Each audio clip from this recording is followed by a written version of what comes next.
হিসাব বিজ্ঞানের সংজ্ঞা থেকে না অনেক কিছু জানা যায়।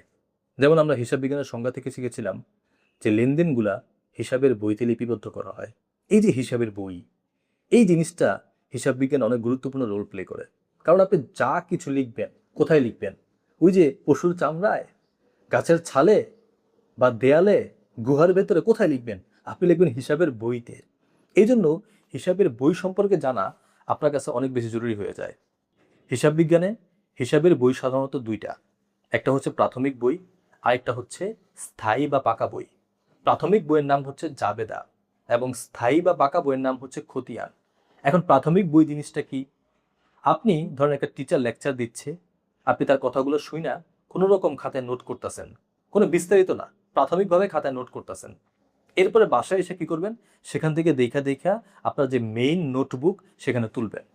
এখন দেখেন, আপনি যদি ওই যে প্রাথমিক যে নোটটা করছেন সেখানে যদি আপনি ভুল করেন, তাহলে কিন্তু আপনার মূল যে নোটবুক সেখানে আপনি ভুল করবেন, তাই না?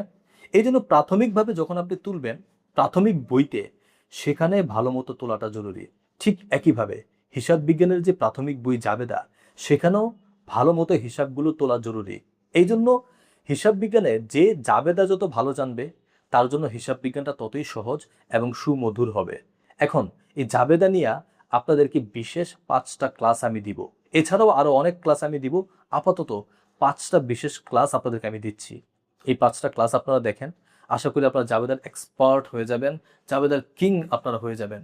এখন এই জাবেদা শেখাটা শুধুমাত্র জাবেদা অধ্যায়ের জন্যই না, হিসাব বিজ্ঞানের প্রত্যেকটা সেক্টরে এই জাবেদা প্রভাব বিস্তার করে।